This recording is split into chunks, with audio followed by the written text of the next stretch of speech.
The session is chaired by Dr. J.R. Kumar, Assistant Professor and Course Coordinator. I welcome you, sir.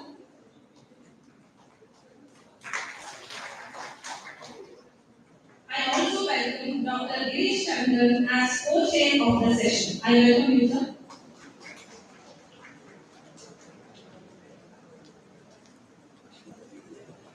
The chair of the session, Dr. J.R. Kumar, Assistant Professor and Course Coordinator, Division of Biochemistry in School of Biosciences, JSS Academy of Higher Education and Research, JSS Medical Campus, Mysuru.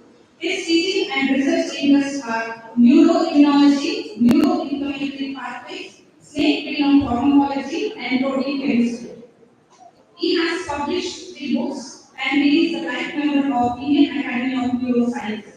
He has more than 27 publications, 6 patents and copyrights.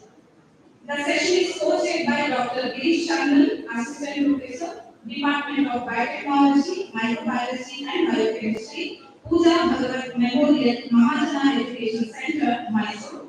He has 6 years of teaching experience and 18 years of experience in the area of research. He has 9 international publications and presented more than 70 papers at national and international conferences. So we are proud to say that he is the alumnus of our college. So once again, I welcome all the dignitaries. We look forward to the rich presentation on neurodegenerative diseases, a window into the brain. So please welcome Dr. Ratnamalli Ella to take over the session. Over to you, madam.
Good afternoon. I would like to thank Stu Lauder. I would like to thank Dr. Devika and the organizers this kind invitation, Dr. Kumar and Dr. Krishnan. So it's a pleasure to be here. I hope lunch was good but not too good so that you don't sleep during this talk now. So I'm definitely going to ask students some questions, so better watch out. So this talk is going to be quite different from what you've heard in the morning. So I'm going to talk about how neurodegenerative diseases present, what are their clinical manifestations, rather than just talking about the biochemistry or genetics or something. So it will give you an idea about what we see when we encounter them in clinical practice. Because I'm a neurologist and I diagnose and treat these disorders.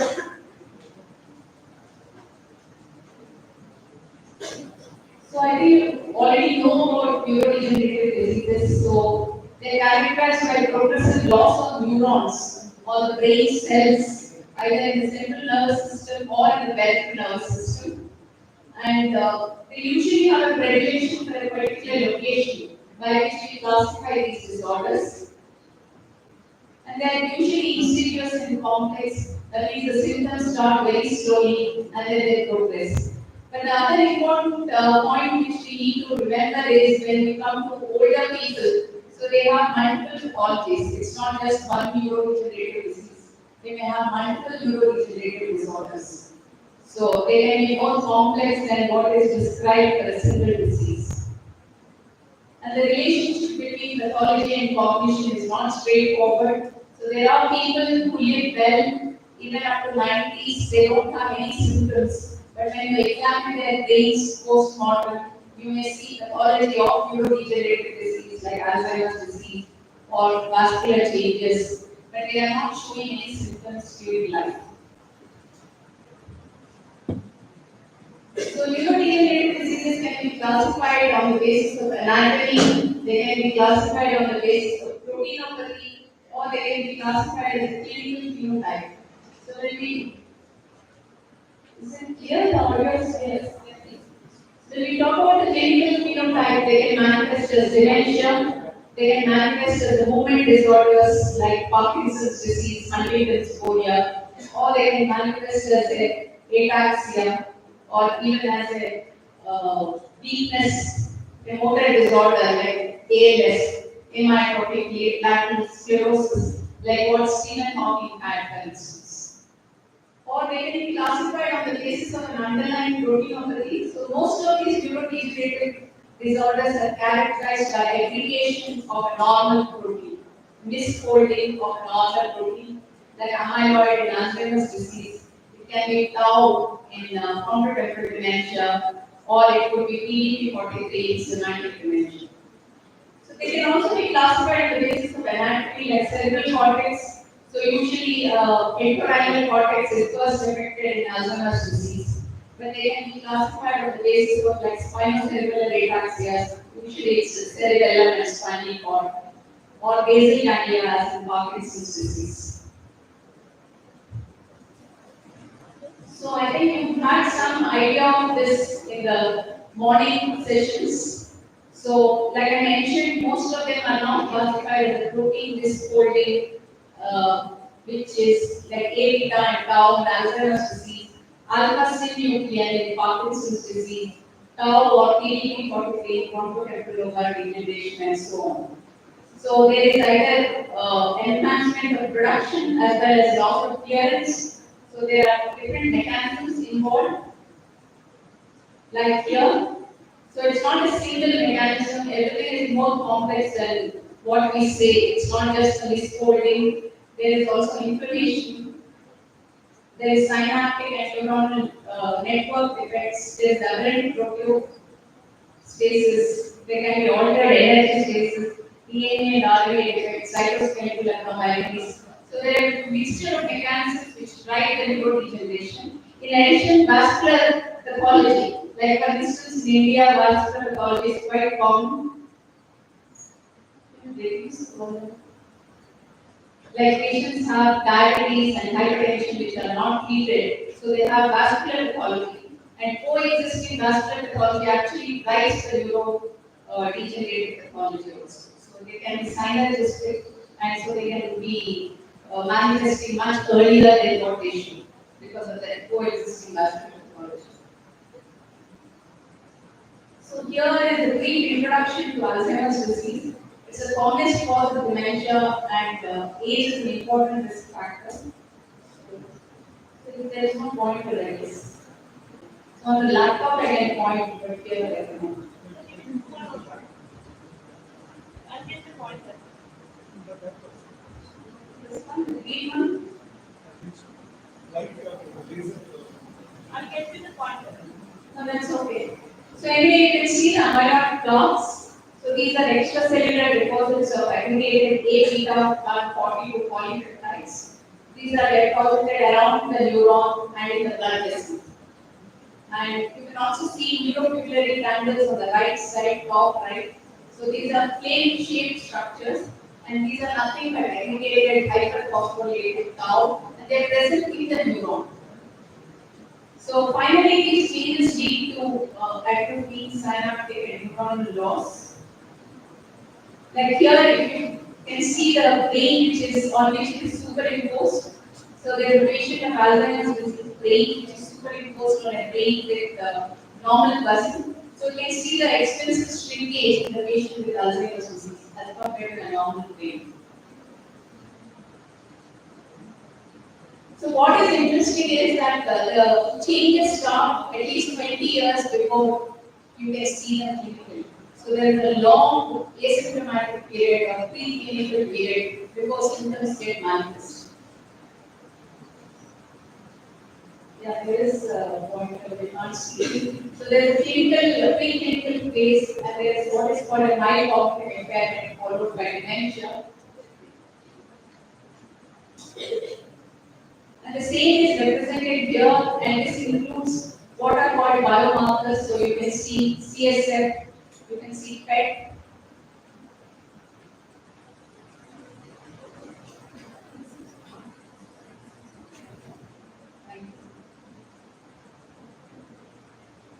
But if you don't show on this screen, because there's too much light. Huh? Yeah. So you can see that in the preclinical stage, you can diagnose the disease by measuring the CSF amyloid beta in the CSF, or you can also do an amyloid PET now. So now we have PET scan, positron emission tomography, which is used for cancer diagnosis. But you can also image the abnormal amyloid in the brain using the amyloid PET. Right now it's not available in India, but obviously it's very expensive. But you can do that. So you can see the long hiatus of 10 to 20 years before the cognitive symptoms appear. Then you can have prodromal AD, where you can again measure the tau in the CSF. There may be mild cognitive symptoms if the patient is functional, and then they enter the stage of dementia, where function is also disrupted. The same is shown here. You can see the first red curve is showing amyloid accumulation followed by synaptic dysfunction. The green is when tau-mediated neuronal injuries are occurring. Then there is the volume loss in the brain, the blue one, which then causes cognitive changes. And then finally, clinical function is disrupted. When we say clinical function, we mean that the person may not be able to do backing, teaching, cooking, and so on. So sometimes even with mild memory problems, they can function. But when function is also disrupted, it's called dementia. So a brief word about alpha-synuclein. So alpha-synuclein is a protein which is expressed both in the brain and peripheral nervous system, mainly at presynaptic nerve terminals. It has different functions in intracellular trafficking, brain lipid metabolism. But when there is misfolding, it shows almost like prion-like behavior. You must have heard of Creutzfeldt-Jakob disease or mad cow disease, where prions were discovered and it was Stanley Kuisner was awarded a Nobel Prize. So these alpha-synuclein also shows similar propagation. So the protein abnormality spreads throughout the brain, which is very surprising, almost like an infectious particle. So that is very interesting about the neurodegenerative disorder. So they can be aggregated in the neurons, so then you can have Parkinson's disease. They can be also aggregated in cytoplasm and oligodendrites, then you can have multiple system atrophy. So there are different disorders which have some common clinical features.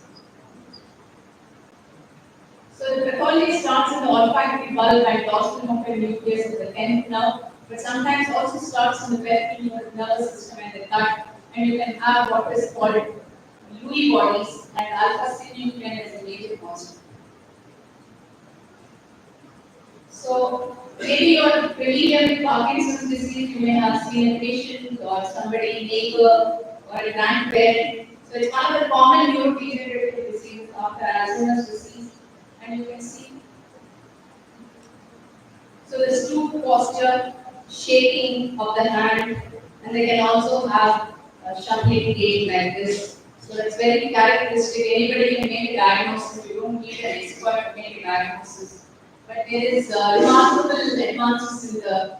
So you can also have deep brain stimulation now as a treatment for Parkinson's disease.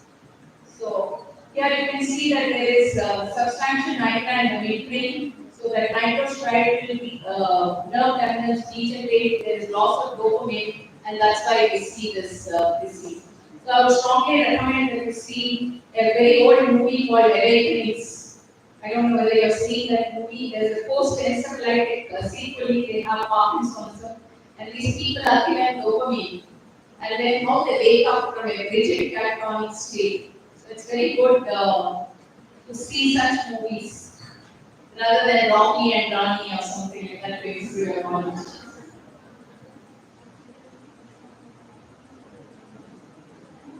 So it's nothing short of a miracle when you see a patient who's so rigid, cannot function, and then you give dopamine and the patient starts coming to life.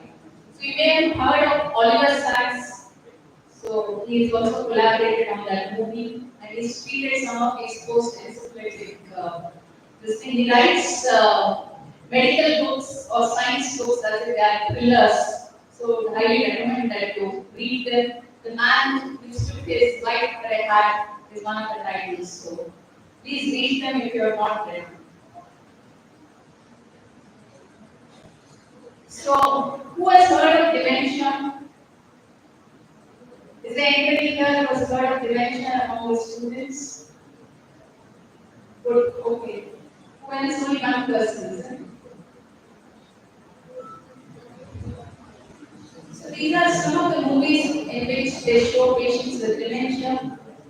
Kodi Panna Sada in Tamil, and then Astu in Marathi, Kadal Kanmani in Tamil, Black, you must have heard of Black, where Amitabh Bachchan develops Alzheimer's disease, and also this Mohanlal's movie Hanuman Grande, which is supposed to be a very good representation of how dementia is perceived. There's also a movie called Still Alice. So Alzheimer's disease can sometimes affect even people less than 65 years. And this is based on a true story where she develops, this is a teacher, professor who develops Alzheimer's disease, and she starts having problems while talking, has word finding difficulty as a first symptom. So it's very well done. So these are some things which you can watch.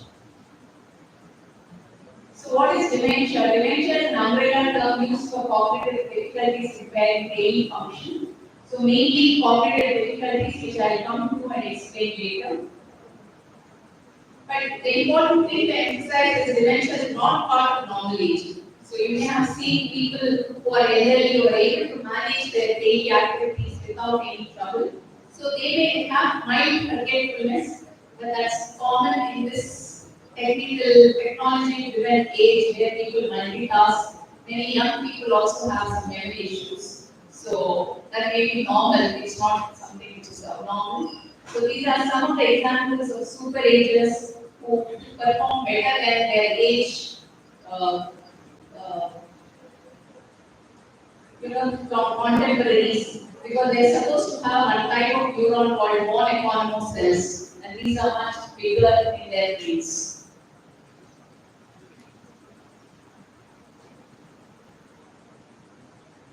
So these are some of the famous people who were diagnosed with dementia. You may have heard of Bruce Willis. Very lot of die-hard fans may be there in this audience, but he has recently has been diagnosed as 3 years back with a dementia called frontotemporal dementia. Initially had language difficulties, and then he has dementia. And Ronald Reagan had dementia while in office, like any other politicians probably, who also have undetected, undiagnosed dementia, hold high office, and who lot of destructive activities. So did Robin Williams. He had Parkinsonian dementia and he committed suicide because of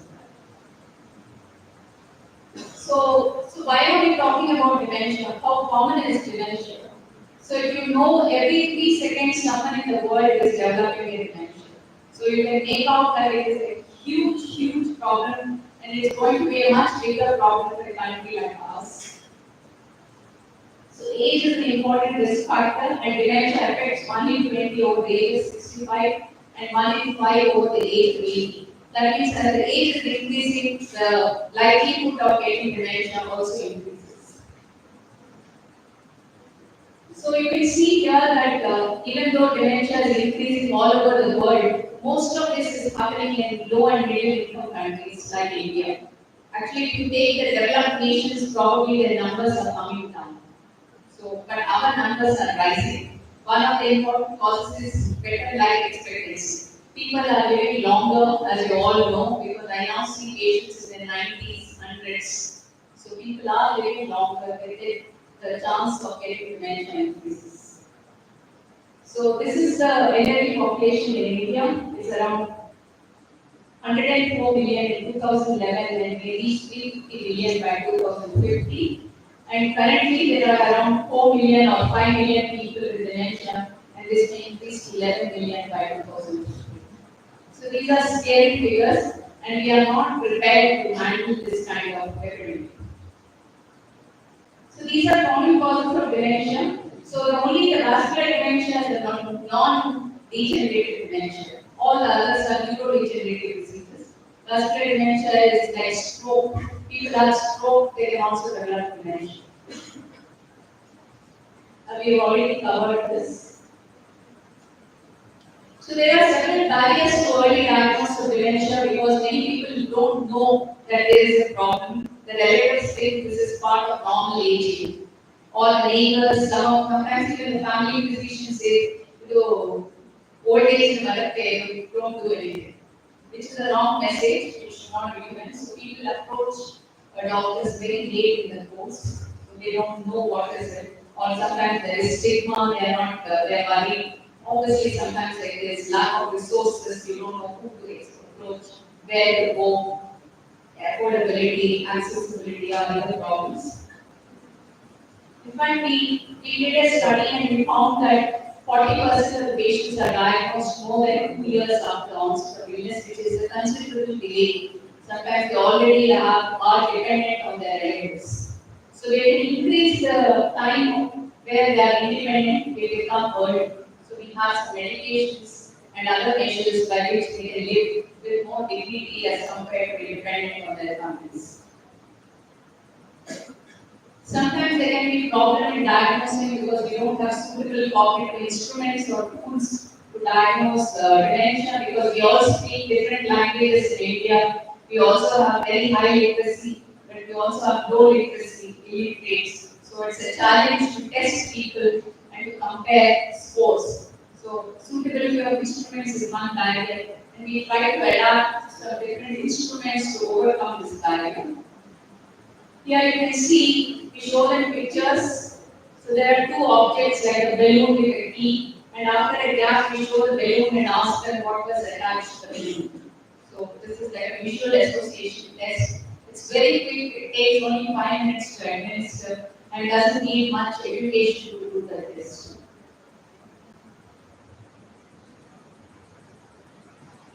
So we also try to develop a tool which is translated and validated in 7 Indian languages, including Kannada, Telugu, Hindi, Bengali, and so on.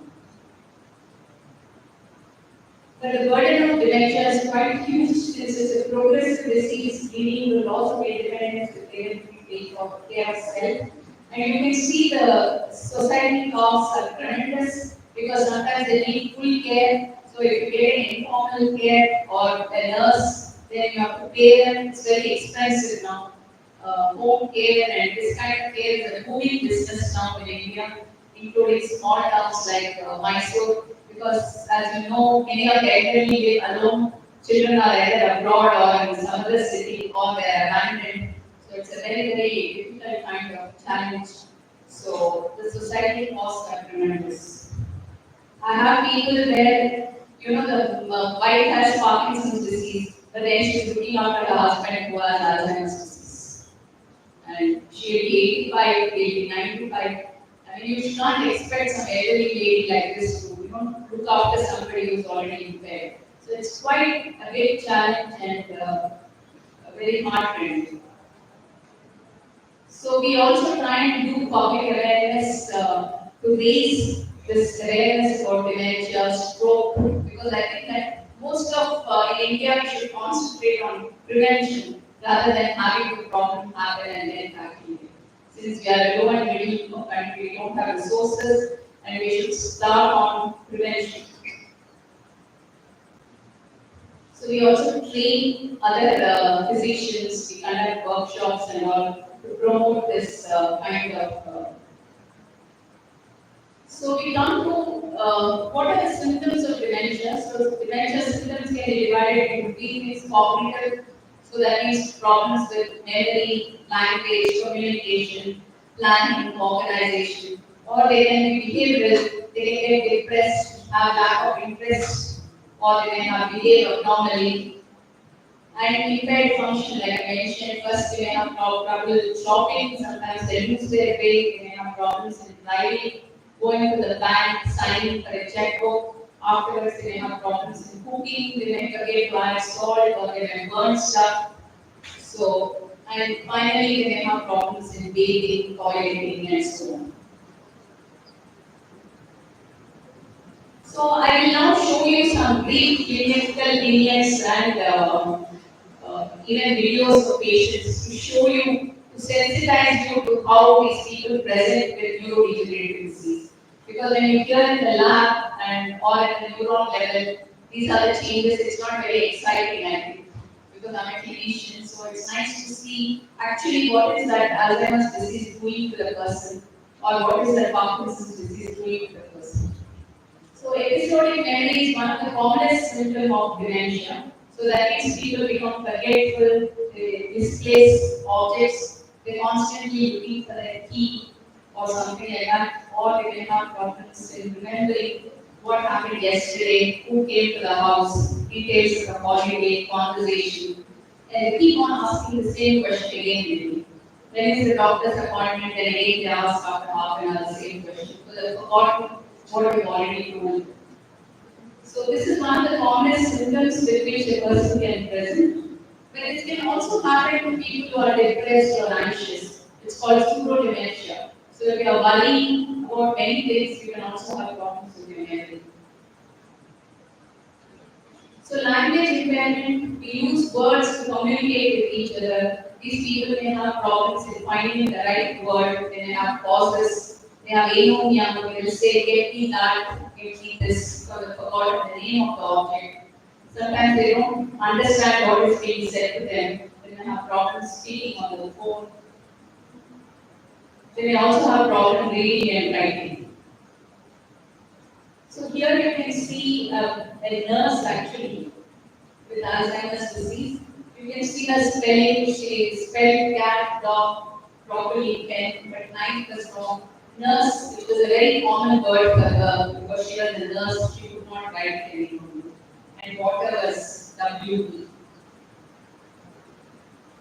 So this is something which we test in a clinic. Yes. I can take this. Yeah. So we show them pictures either on the computer or real objects and ask them to name.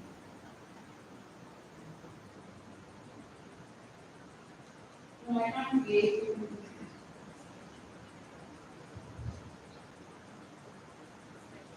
No, the previous one. This one.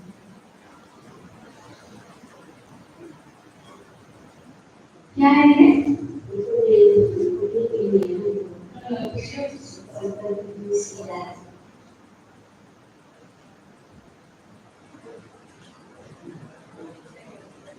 क्या है ये?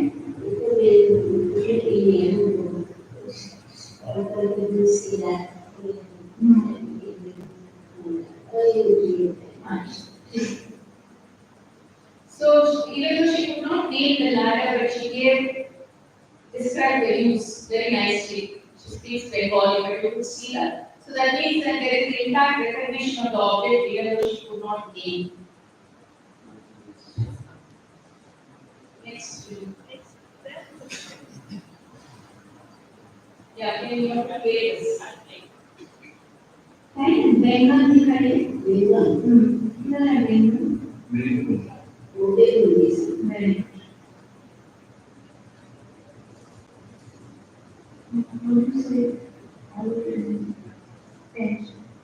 इसमें pen का कहाँ है So among the two distractors, she was able to recognize the spoken word. So that again shows the intact recognition even though she could not name. And in contrast with this patient, speculating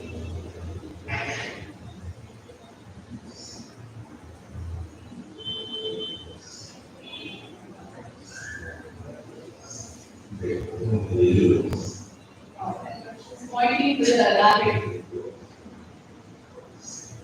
Are you anywhere?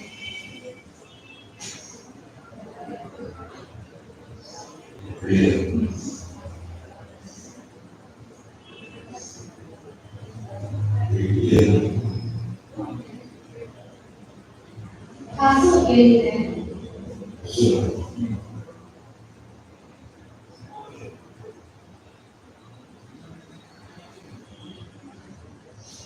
Material So you can see that now. if they are anywhere. So you can see that now for him everything is an animal and a dog. So you don't recognize the different categories of animals. Unlike the previous patient who would recognize it, this patient would not name but would also not recognize it. So this is a condition called semantic dementia. So this is what I mean by a window into the brain, because just by testing that simple test which we do for 10 minutes, you can diagnose something called a semantic dementia. It doesn't need much equipment or anything. All you need is a few pictures and ask the patient to point to the picture or to recognize it among these factors. So this is semantic dementia. So semantic knowledge we have about the world, all our vocabularies, things, general knowledge about things, about animals, about capitals, about whatever, all the news, everything is deposited in your brain in a place called anterior temporal lobe, which is the semantic hub. So it's a model, that means whether they acquire the knowledge through hearing or through vision, it all goes into the temporal lobe. And that is where the regeneration happens in semantic dementia. Here you can see that the left temporal lobe is completely, you can compare the two and see that it is really shrunken. So there is atrophy of the left anterior temporal lobe. That's a very characteristic feature of the semantic dementia.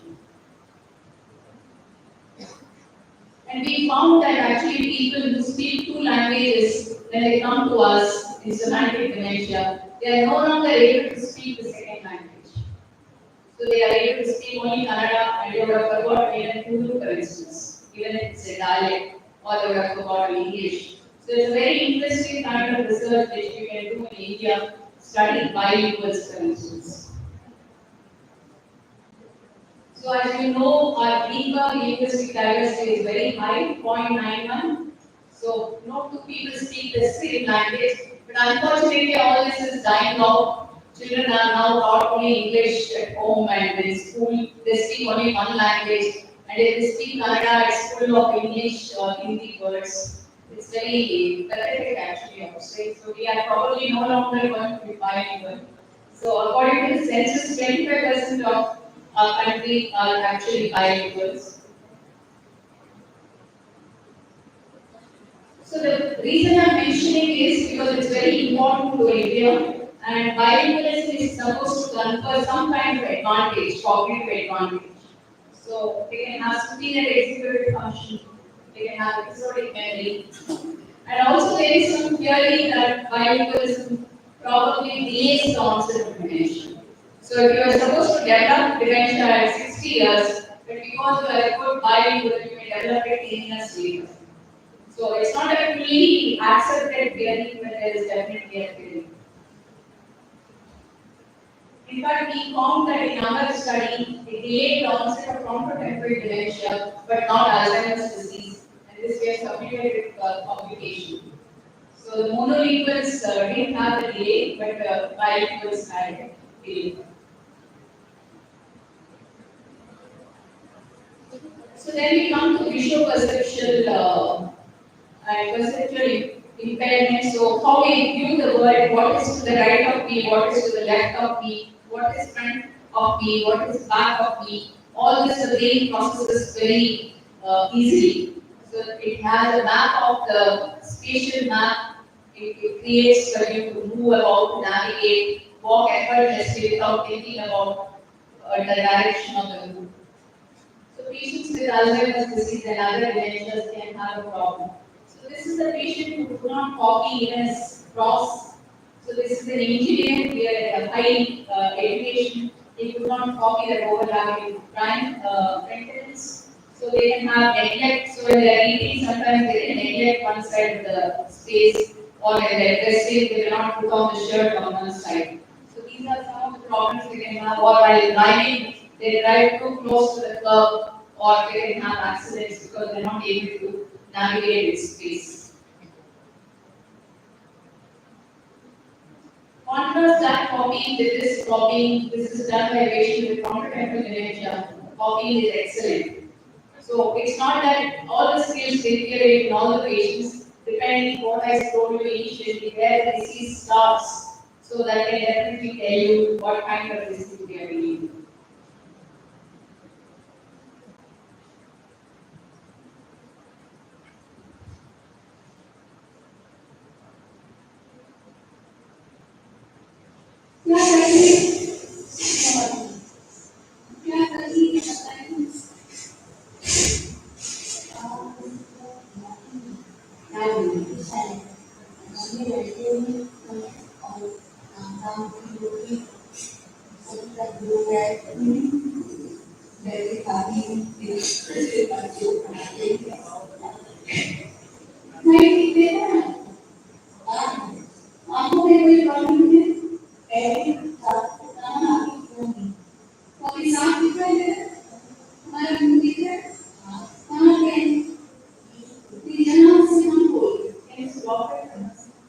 No, you don't wait again. I don't know whether you could make out, so I'm asking where I'm standing. She's looking in the wrong direction. She's answering my question, but I'm standing straight ahead, which is to view the left. You go back and wait.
She's not able to focus once she changes. She doesn't know where to look.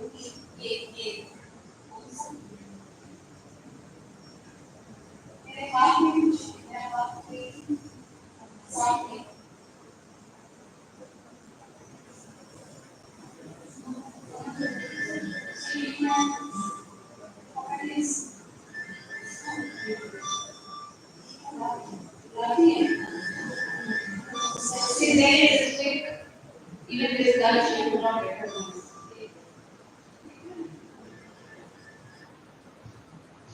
One question, sorry. So this patient had what is called posterior cortical atrophy. So she had atrophy in the posterior parietal and also tragus. The front of the brain was preserved, but it is mostly posterior. And if you see visual perception, there is something called what and where. So that means I can recognize that this is a remote, for instance. So I have to name it, but I also have to know where it is. So there is a where system and a what system. So where system comes from any parietal lobe, and that is what is more impaired. And what is visual pathways converge in the temporal lobe, and then it aids in recognition of objects. So you can agree probably that it's quite fascinating when you see such deficits. You can immediately try and correlate what kind of neurodegeneration it is. So posterior cortical atrophy is actually a type of Alzheimer's disease, but the pathology instead of starting in the medial temporal lobe starts in the posterior part of the brain. We still don't know why, and they have more of these visual perceptual problems. And you can see her social skills, her humor is quite intact. She's making jokes as they are talking, but she's not able to perceive things in speed. She's not blind. So this is again the same patient who could not copy. His calculations are very impaired. He could only do additions, but he could not do other this. So that's another thing which we can see. People forget to correct, right change, they forget miscounting, miscalculation is also a feature of dementia. So this is all about cognition. So I want to give you an example of behavioral change. So this is a 42-year-old man, so not he's still working, he is quite young.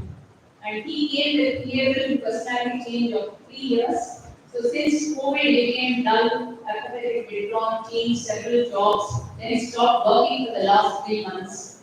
But he was extremely restless. He would tell his wife he would go for a walk. After 5 minutes, he's back again. He'll sit for 10 minutes and again go for a walk. So he's extremely restless. He does this 20 times in a day. So he's not able to accomplish anything because he can never sit at one place for even half an hour. And he makes inappropriate comments to strangers. For instance, he came to my OPD, he asked me, "Are you married?" I said, "Yes." So he said, "Is your husband dead?"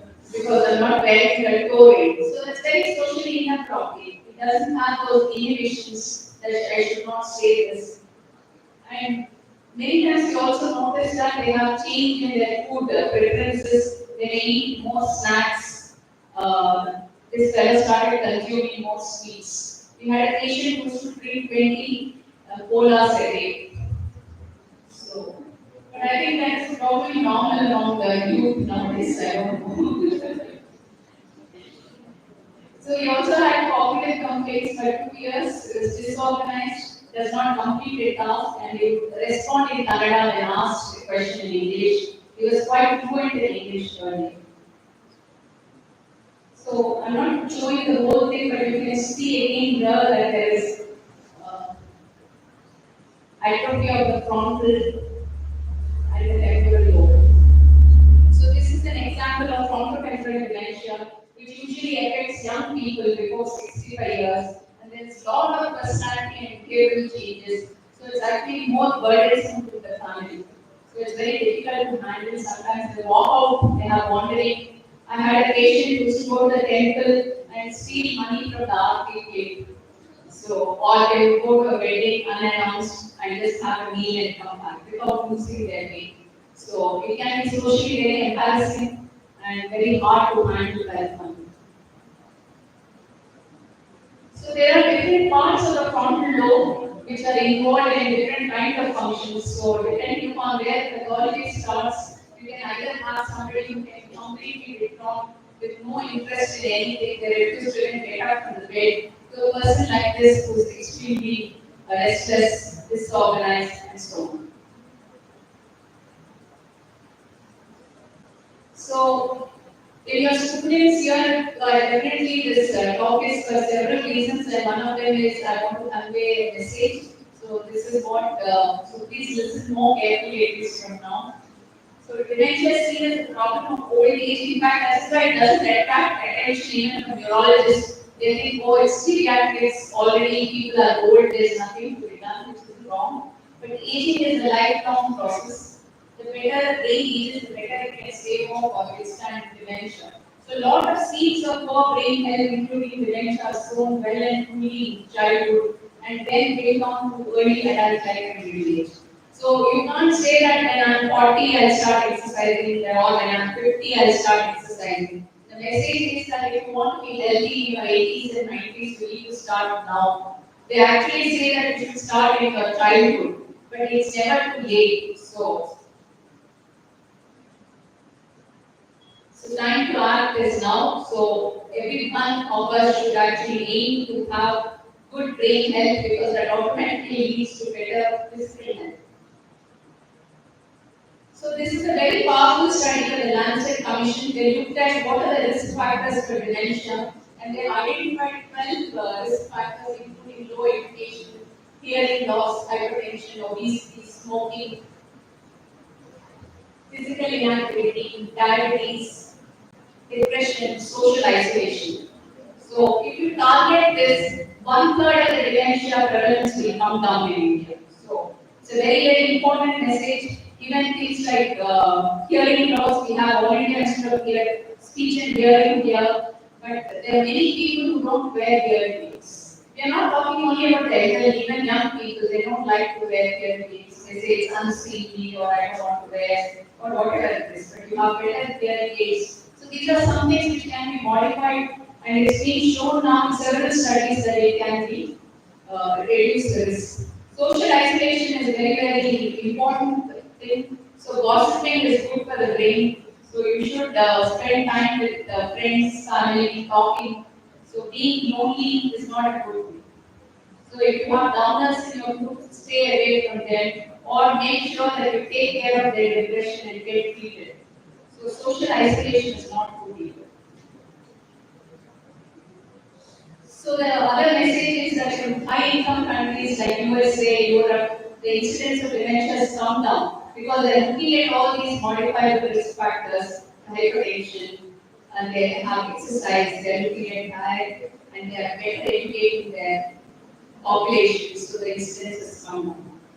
And if you take an example of Japan, for instance, they had a very high incidence of hypertension-related bleeds in the brain. So all they did was treat hypertension. It's a very easy thing to do, and now their incidence of intracerebral bleed is very, very low. But in India, we see all the time patients with hypertension either they're not on medication or they're taking the medicine but the blood pressure is not controlled. They have diabetes, they have not checked the sugar for 2 years. They're blissfully unaware, they think just by swallowing the tablet they'll be fine. So obviously it does not work like that, we need to monitor your health. And physical exercise is very, very, very important. It's one of the best measures to improve your brain health. So this is a summary of how you can reduce dementia risk. And this is not just for elderly or older people in this audience, it's meant for you, the younger people. Emphasizing A and B. So in India, we have a peculiar situation where there are no amenities in our villages and all sometimes, but you get a packet of chips or kurkure, or you will have a cable connection. So that speaks a lot about the kind of country we are. So I think it's very important that we should be self-aware and first start working on us so that we can motivate others.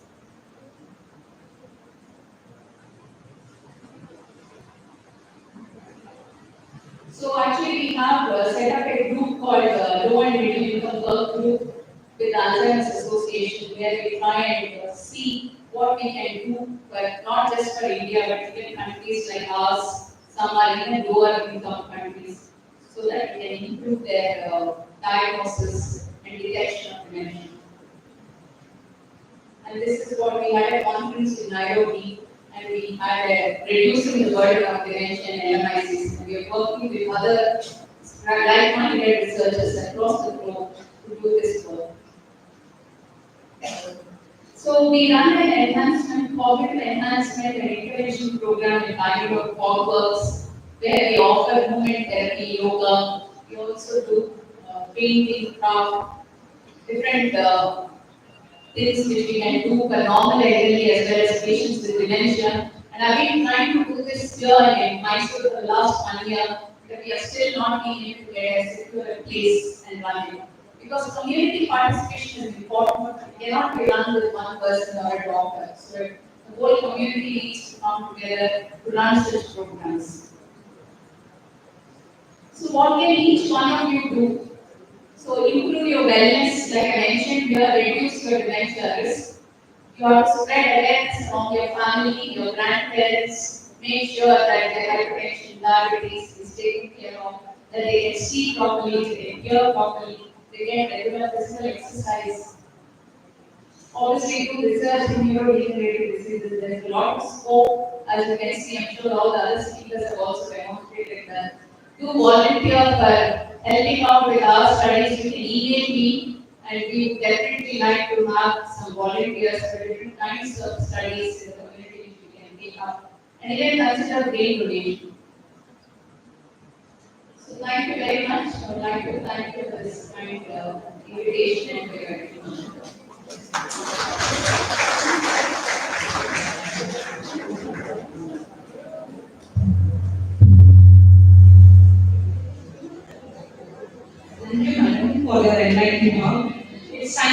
interaction. If you have any questions, feel free to ask.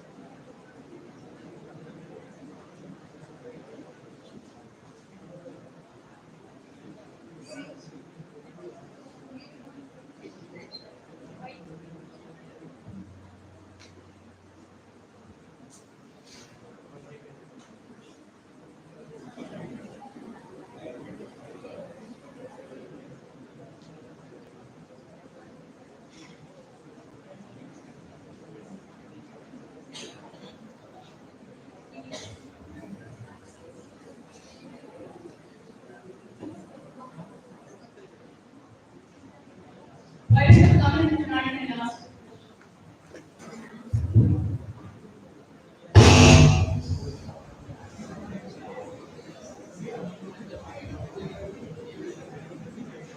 Again, thank you for very eye-opening presentation.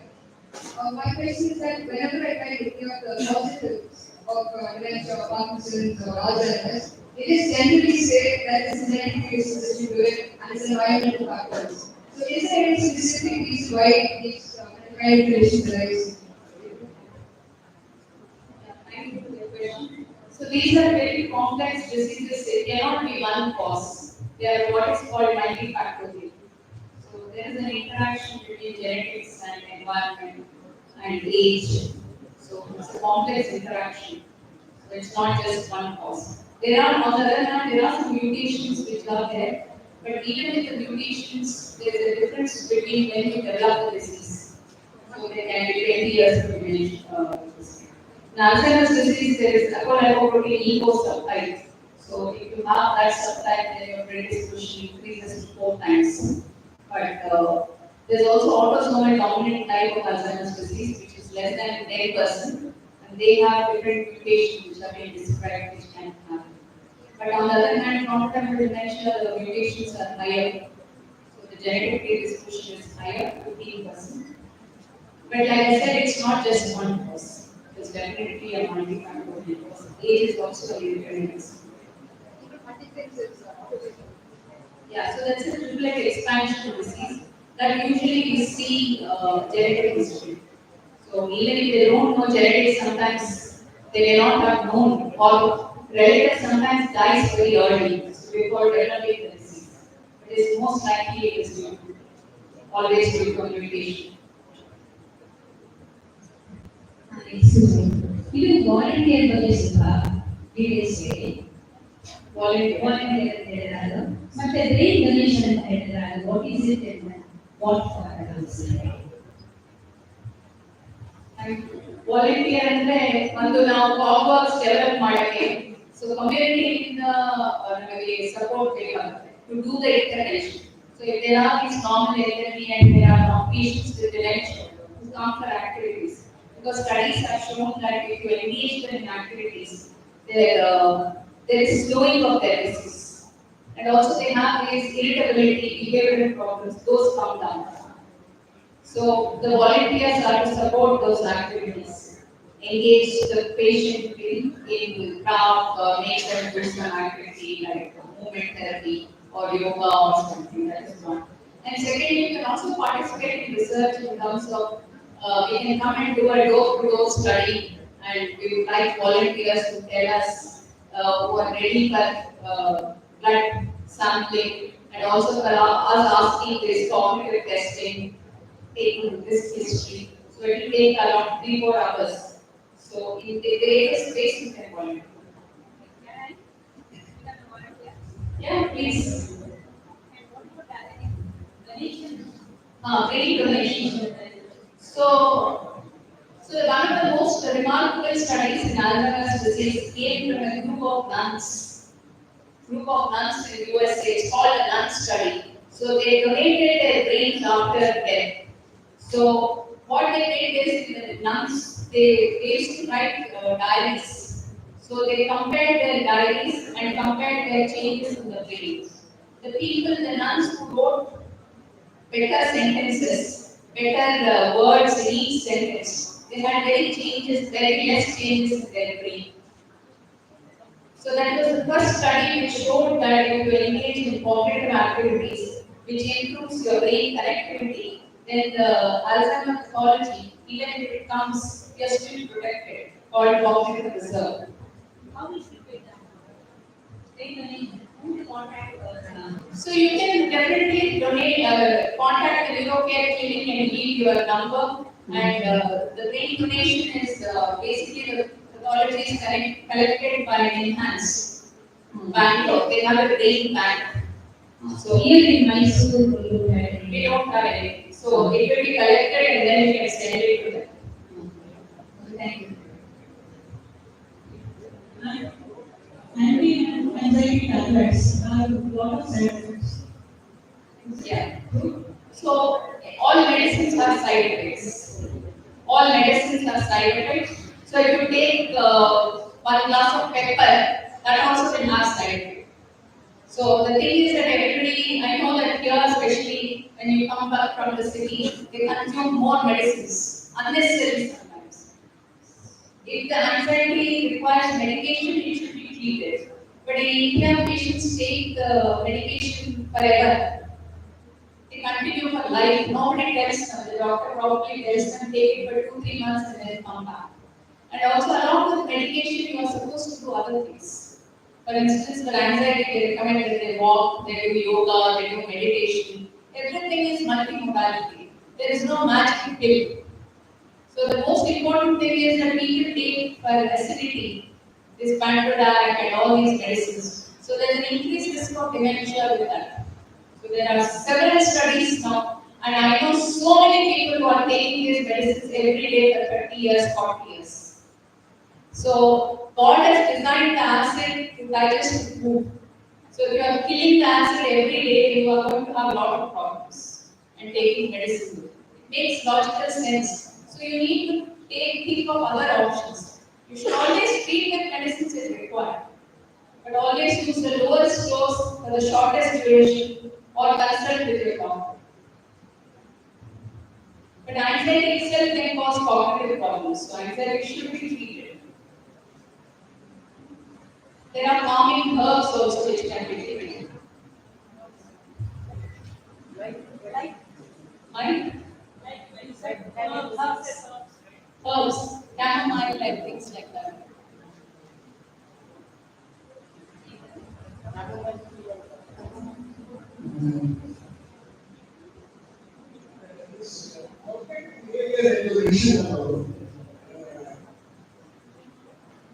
It goes on reducing, it degenerates as the age advances.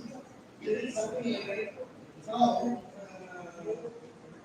I remember Shakespeare's sonnet, Seven Shades of Man. When the first time as a child, it became the last stage because it became great as a child. This is like many families where the person, I mean, even as request or a train, request to be, I mean, brushing has to be done. Courts cannot be old, somebody should help around. Where does that happen in the final? Or is it something that is alternative? No, I mentioned that dementia is not part of a normal aging. If they require assistance for brushing and dressing, they have dementia, unless they have a motor problem. Suppose if they have a motor problem like a stroke or something, they are not able to dress, that's different. But if it is, they don't know how to dress, that means it's a problem of dementia. And it doesn't happen to everyone. Let me emphasize that again and underline it again and again. There are many elderly people who can manage all their activities without any support. So they may need some support in terms of sometimes they may forget a little, but they can still, their faculties are sharp enough, they can converse, they can remember, they can play Sudoku, they can watch TV, they can write an article. So all elderly people do not have dementia, but if they have such cognitive impairment, it is dementia, it's not normal age. Yeah, I've already mentioned that only very less proportion, 10% or less. Untreated hypertension diabetes can also cause dementia. All the patients who come to me, they will forget their diabetes file at home. They will say, I have pain in my foot or something else. But they don't realize that it's all related. You don't have 10 bodies, one for showing to your physician, one for a neurologist, or one for somebody else. So this simple thing you should grasp. That's why you should read more science books. So everything is holistic. We talk about holistic health, holistic treatment, everything is holistic. You should have a holistic approach to life also.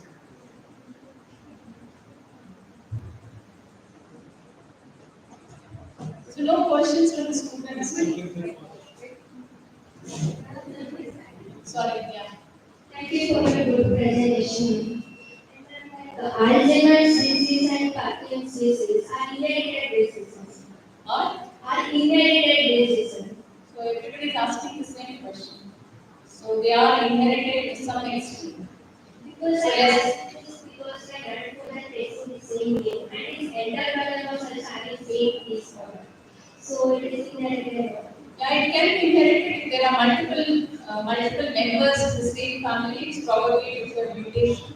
So we can now check for genes both for Alzheimer's and Parkinson's disease like MedGenome and Newberg. There are different companies which offer these tests. So you should consult a neurologist and check out what kind of mutation.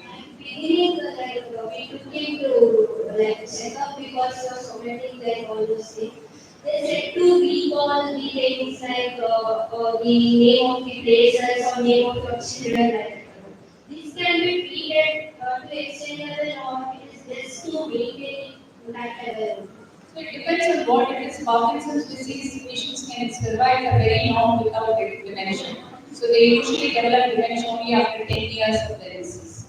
So the more active they are, like all I mentioned, the risk reduction summary, if they practice all that, then you can delay the dementia. So we are talking about a considerable delay because suppose in 70 years he develops the Parkinson's disease. So if he does all these things, so instead of developing dementia at 80, he may develop at 90. Then it's of no consequence or very little consequence, isn't it? So fundamentally all of us would like to live independently with dignity. And that's what we should encourage. But it won't happen automatically. So we have to work towards. But yes, but with higher reaches and state, we can't avoid it. You can't completely cure these disorders. Thank you.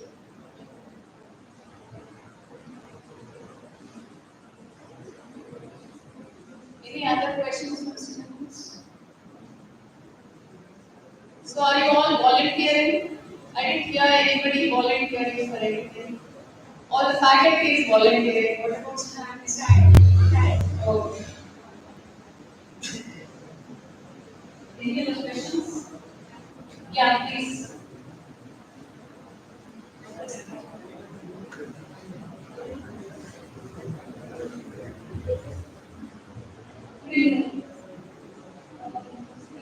People say like nowadays when you see our parents and grandparents, they have a very good memory, right? But nowadays our generation students maybe or our generation people, they are facing the short-term memory loss. I feel like it may be due to the too much dependency on technology like mobile phone. What is your opinion regarding that? That's absolutely true. Multitasking is not good. Previously, the mantra was we should do multitasking, but now we say that multitasking impairs the capacity of the brain. So it's better to focus on one thing at a time. So, for instance, the cab drivers in London, they used to know all the side streets, and that is where they did experiments on them and found that hippocampus has something like place cells, things like that, for which again I've forgotten the researcher's name who got a Nobel Prize. So they had a complete spatial map of London in their brain. Nowadays, without Google, they cannot do anything, or they cannot calculate. 200 plus 100 also they can calculate. So obviously, the cognitive abilities will degenerate. There is no doubt about it. People say like we need brain active, we need to. So you need a technology break, and I mean I read many articles now. I think if people read the right articles, which will take at least half an hour to 1 hour. So people want everything for 5 minutes. So YouTube shorts or whatever, TikTok videos, which only last for 1 minute. That means your attention span is going to come down. So you can't do anything more than 1 minute, 2 minutes. So you'll never be able to accomplish anything. And also I think there's a lot of stress, eating junk food, sugar high, all that will also cause impaired attention. So Say that usage of technology on the phone have impact on grades. yeah, and also have ensure good sleep. So sleep is always under-emphasized when we talk about all these actors or somebody who had heart attack at a young age. We don't know whether they slept enough. So a good quality of sleep is essential. Sleep repairs memory. It also does something called it's like a washing machine cycle. So there is something like lymphatics, something new which has been discovered 10 years back. It washes out your brain actually. It removes all the toxins and these abnormal proteins. So sleep acts as a memory enhancer. So we definitely need to do a lot more to be healthy. So that's one of the reasons why my memory is not good. Thank you. Any questions?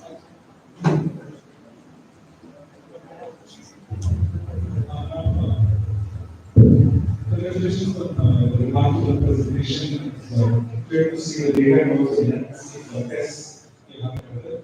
I do have a question. I know with mice and Drosophila, so we developed genetic models and tests natural products. We also started one with the physics and technologies and CS. What we see when we keep these mice or Drosophila, especially mice and rats, the natural products, bacteria, there is good protection after the adoption. There is good protection against microbial processing, oxidative stress, there is reduction of simplicity. But we will not trace this natural chemicals, chemicals in the brain, obviously, because the brain values. There was also very one of the projects we did. There was very good protection of the peripheral neurons, especially the sharing and for neurons of the neurons. There is no much protection against the stress, the stress in the brain regions. But what we saw in salvation was that there was a very good behavioral change. There was enhanced memory in the rats. They were more and they were socially good when we placed them in the same case. My question is there any reverse effect of peripheral neurons in these processes? Are they going hand in hand or they're completely enhanced? I know there is a still connection to the spinal cord, but Yeah. do they So have any research that in alpha-synucleopathies, there is definitely a lot of action in the peripheral nervous system, like I mentioned, the gut, as well as other systems can be affected in the peripheral nervous system as well. Because now you can even do skin biopsy to look at the abnormal protein. You can diagnose Parkinson's disease by doing the skin biopsy. But I'm not aware of the Alzheimer's disease. because there's a very pressure available on this, but there is so much of the this, not medical great reasons, but the might be So the other thing which I wanted to tell the students is there is a concept of resilience. So if you have a drawback in your life, you fail your exams or your boyfriend dumps you or you have a fight with your parents or you lose money, how quickly can you bounce back? So that's very important. It's called resilience and that is something which our parents and grandparents had in plenty and we lack it completely. And that is one of the reasons why we suffer and we hear about suicides and things like that. It's very distressing. But that is something which all of you can develop. You can support each other, have friends. It's very important. But we should see ourselves as part of the bigger picture. We should never see me and the world. We should see me in the world. Then that will definitely help, talking to people. So that's a very important thing. So social isolation and loneliness is something which we should prevent and try and be in touch with your grandparents or people, uncles, aunts who are living alone. It's very, very important. Because in Japan, this suicides have increased so much. Now they have a Ministry of Happiness. Can you imagine? So, but it's not that we should be happy all the time. That is completely a myth.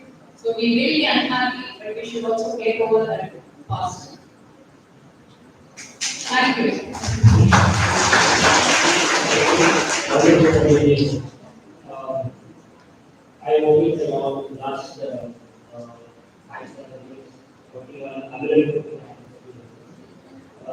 like pre-legal ones, post models, and also self models to be macro models, right?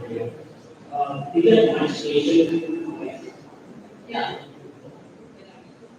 And there is one more you today, market like how and maybe you do the same So we have CSS markers, but they are done only in some centers. But now we have plasma peak out 270 per diagnosis consistencies. So maybe in a couple of years it will be available in India. and one more you are using functional MRI We are not doing that.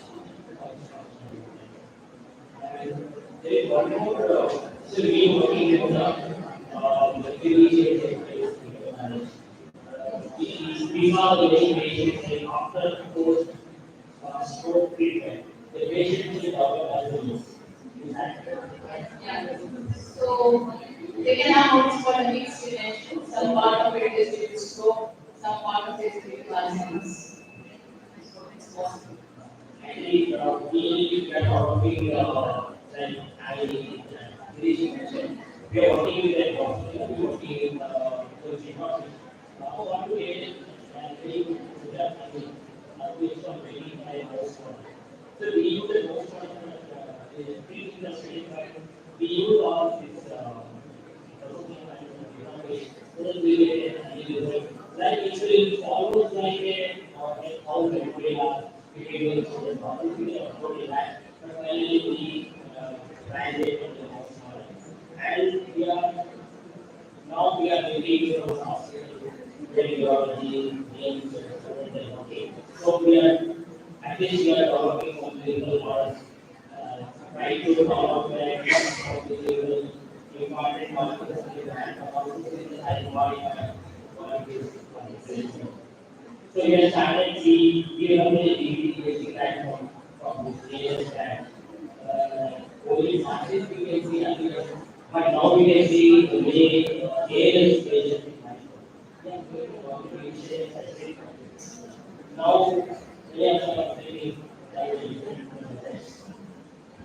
over its participation, we need always with the pre-clinical scientists like how we are finding and working with all clinical partners and trying to be figuring in that. We are together with the doctors, we do better.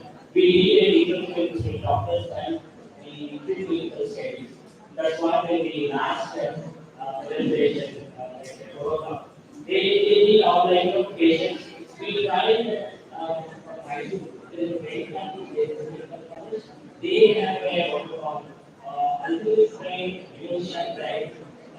Also try to take that drive to do that. We tried many times, but after the Indian government, that will go to the we tried that we tried to do their work in the our lab.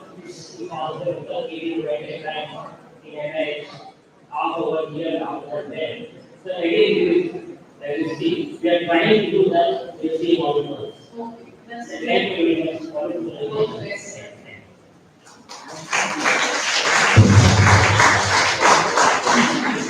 Sharing your valuable insights. I request Dr. Jia Kumar to share few words.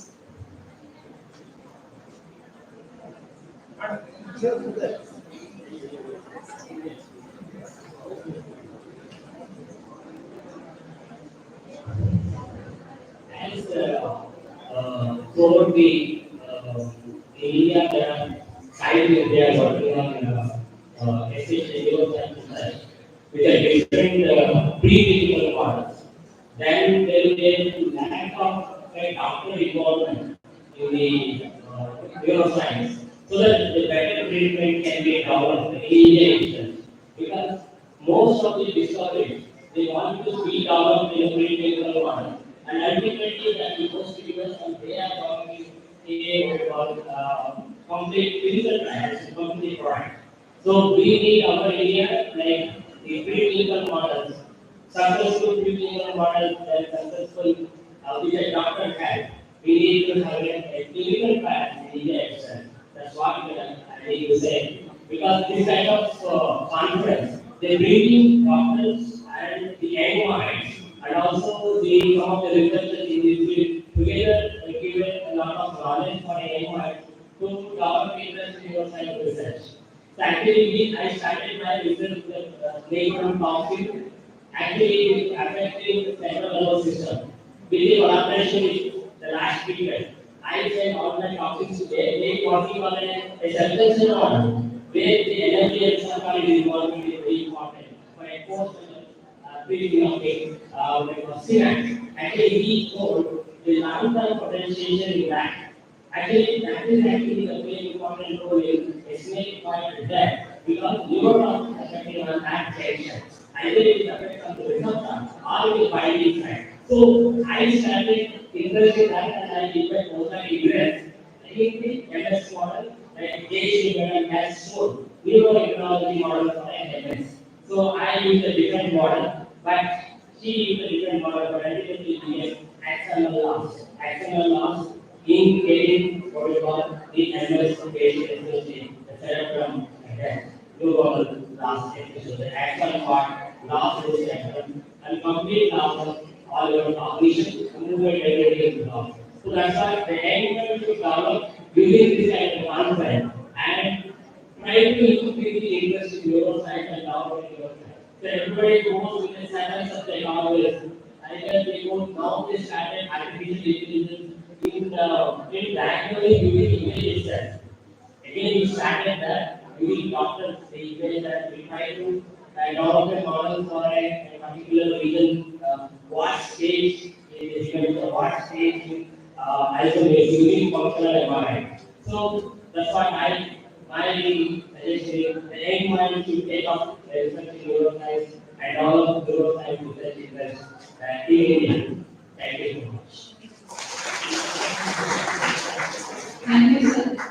I request Dr. Dinesh Chandran sir to share a few words as a co-chair of the session.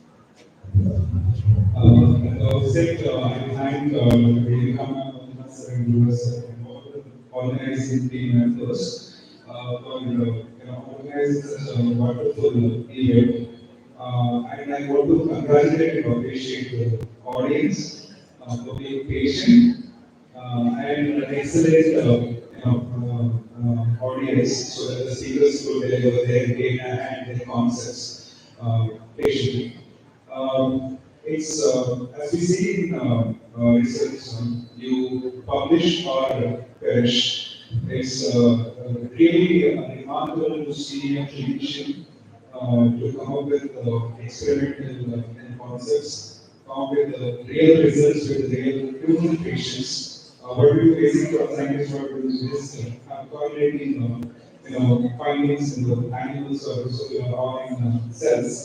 But she has done real research with real human subjects and the ability to communicate findings very well. I would appreciate it from the madam for an excellent presentation. Please keep doing this so that the common man gets the first-hand information about what's happening in the medical field. Thank you. Thank you so much, sir. Thanks for giving me your time. All the best.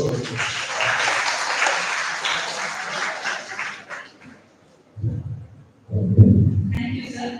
I request Dr. Nerodegenerative, Principal, Shankar College, to facilitate the resource person of the session.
then the total of appreciation with chair and co-chair of the session.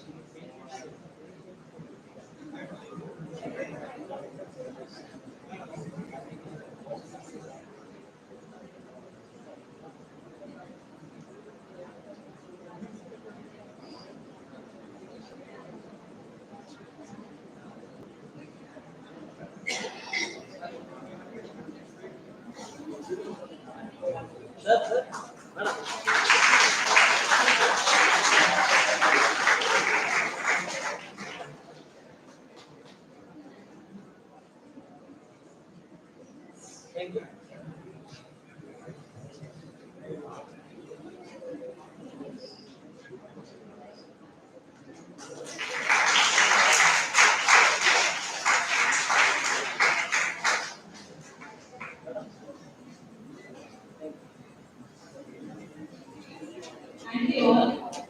Now it's time for refreshment. We request all of you to kindly assemble here before 4:40 p.m. for valedictory vote.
Picture ಜೋಡ್ಸ್ಬಿಟ್ರ ಅದು ಜೋಡ್ಸ್ಬಿಟ್ರ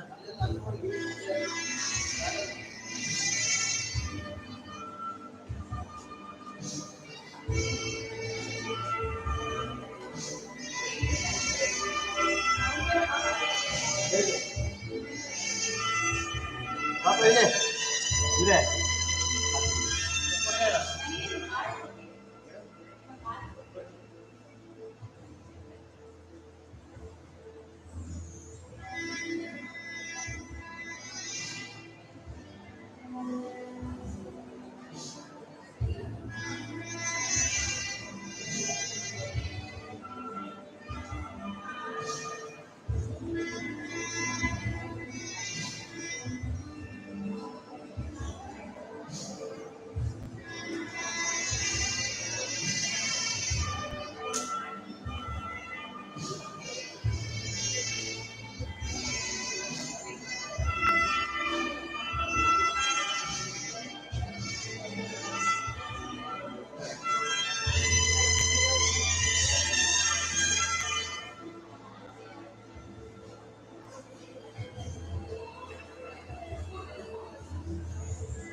Ladies and gentlemen, please welcome Dr. Panela and Chandrasekhar sir. They will come on the dais and I request you to occupy the respective seats.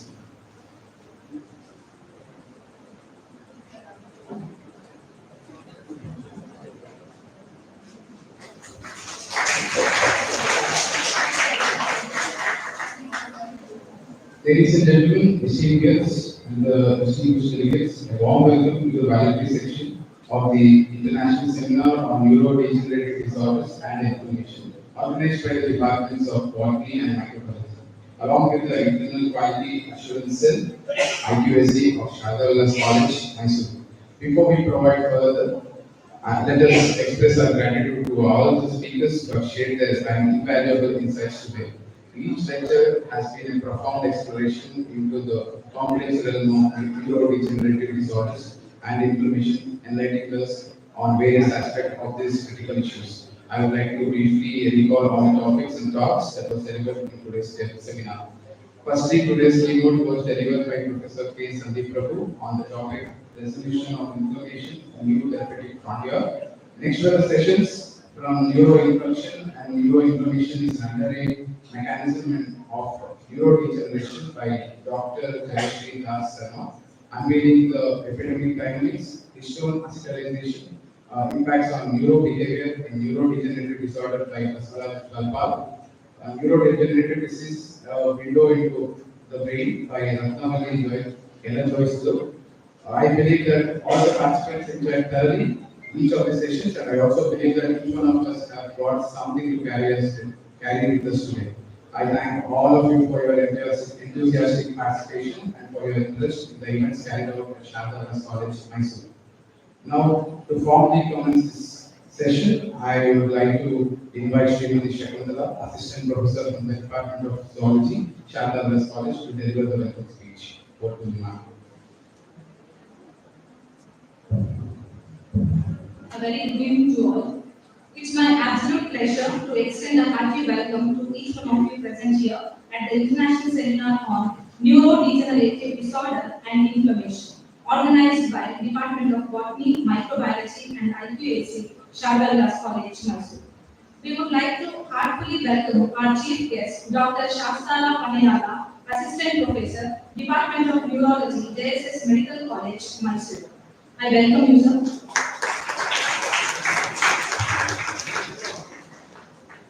I feel honored to welcome Sri N. Chandrasekhar sir, Honorary Secretary of Shadavilas Educational Institution, for taking a key part in this program. I welcome you. Let's extend a warm welcome to our beloved principal, Dr. M. Devika, for her precious presence in this occasion.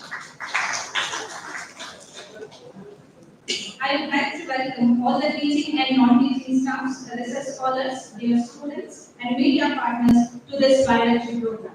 Once again, I welcome you all. Thank you. Thank you, Srimati Shakuntala, for your warm welcome. I welcome you to this validity session. We are honored to have with us today our chief guest, Dr. Shastala Panayala, MD General Medicine, DM Neurology, FWH's Assistant Professor of Neurology at JSS Medical College, Mysore. Allow me to introduce our esteemed chief guest, Dr. Shastala Panayala. Dr. Panayala completed his MBBS from Rajiv Gandhi University of Health Sciences, JSS Medical College, Mysore, MD Internal Medicine from Bangalore Medical College and Research Institute, Bangalore, and he got the doctorate degree in medicine from JSS Academy of Higher Education and Research, Mysore, and also FWHS from World Headache Society. Currently, Dr. Panayala is working as an assistant professor at the Department of Neurology, JSS Medical College, Mysore. He has published over 25 research articles in the field of Alzheimer's, Parkinson's, and neurodegenerative diseases. He has delivered talks at various national and international conferences. He was a gold medal winner at both undergraduate and postgraduate levels.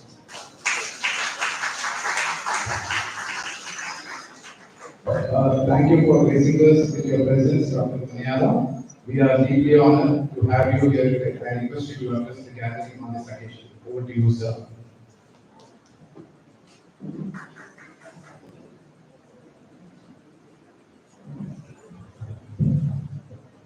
That was great introduction. Respect dignitaries on the dais and off the dais. Namaste Sharada Devi Kashmira Puravasini Tvamaham Prarthiye Nityam Vidya. Lord Sharada Mata, Lord Saraswati, who is there in Kashmir, bless me. He is also there in Mysore. Please bless me at Sharada Vilas.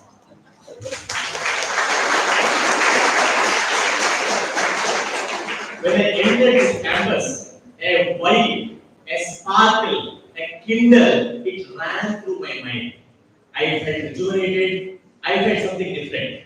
I was thrilled to be a part of the history, a saga of success over 150 years. I had heard the name of Sharda Vinasa College from my grandfather, who was then the principal at Badale in Kodagu, and my grandmother was also a principal. I have come from a teacher's family where everybody is a teacher. And when I saw respected sir and all the teachers, my memory line dated back to me to those era where you used to wear that school uniform and bus and used to run for the college and school, and I was really thrilled and I had goosebumps. Sharda Vilasa College is a piece of history. It has produced n number of students who have become scholars, researchers, and teachers again. My medical field and the research field nowadays are connected to one another. We all know the line has become blurred now. That teaching, treating, and research, these are the three important domains a doctor has to do nowadays. It is not just about treating patients. That is why probably this neurodegeneration, neuroinflammation, and me are connected to one another. We all know everything is from in the form of translation research today. It is all from the bench to bedside, from the lab to the patient. That is what it means when you think of every particular research in our neurological field. Every disease today is neuroinflammation. You name anything. Infective, traumatic, vascular, degenerative, demyelinating, neoplastic, toxic, or whatever it is. Everything is inflammation, inflammation, and inflammation. So all our targets are based on those molecules which are anti-inflammatory or antioxidants. You name Alzheimer's disease, Parkinson's disease, stroke, prion disorders, or various tumor infections. Everything is basically cytokines, human necrosis factors, and other things. In future, rather than writing a blanket therapy to the patient, it all becomes a customized medicine to that particular individual. That is what is going to change the future of medical practice today. It is not just in neurology. You take diabetes for example. Diabetes is also disease of inflammation. Obesity, metabolic syndrome, hypothyroidism, polycystic ovarian syndrome, everything is inflammation. So our understanding of inflammation requires the basic science to be really, really strong. That is where your role lies. So I really consider you as heroes of medical field. In fact, what the research you do here and propagate towards the patients is what is the fruit what we are yielding and we are treating the patients. We are part of the same armamentarium, we are part of the same equilibrium, and we all should join and work together to have a very productive research and treatment to the patients. It is not a water-tight compartment where I think I'm just a doctor, I'm not going to research, or you think I'm a basic researcher, I have nothing to do with this. Everything is connected to one another, and the train of events, the sequence of events, what makes a fruitful research a really joyful for all of us. We all see today, it is everything about publications, grants, research, journals, impact factor, and so many other things. The moment your name is typed in Google, you have to get so much of index, you get so much of journals, publications, and so many things. Then only you will be recognized in the international, decorum of the faculty. To do that, we need a very good facility and we need a lot of economical backup as well. I know the struggles which are involved in running an institute is not that easy. Really, hats off to the management of Sharda Vilas because there is a tag of a low-cost, budget-friendly college to Sharda Vilas, and to maintain that is a really, really challenging task. And I really appreciate the management to keep that momentum alive and incorporating technology with the old school thoughts and going together in that particular direction. I'm sure all of you agree, chalk and talk teaching still remains green in some of the institutes like this. Because of that, the memory encoding becomes really, really better. I was just discussing with Chandrasekhar sir, when you touch our paper and read, that tactile memory makes the memory encoding much better than just scrolling through iPads and phones. It is called multi-modal association of memory. So when you read, when you hear, when you touch the book, when you touch your pen, when you listen to your student teachers, and when you listen to your colleagues, that is when it becomes really, really effective. We all know it is Acharya Padamadante Padam Shishya Swamedhaya Padam Swabrahmacharya Padam Nagakramenacha. 25% of your education comes from your teachers. 25% comes from your colleagues and peers. 25 comes from your own hard work, and 25% life will teach you.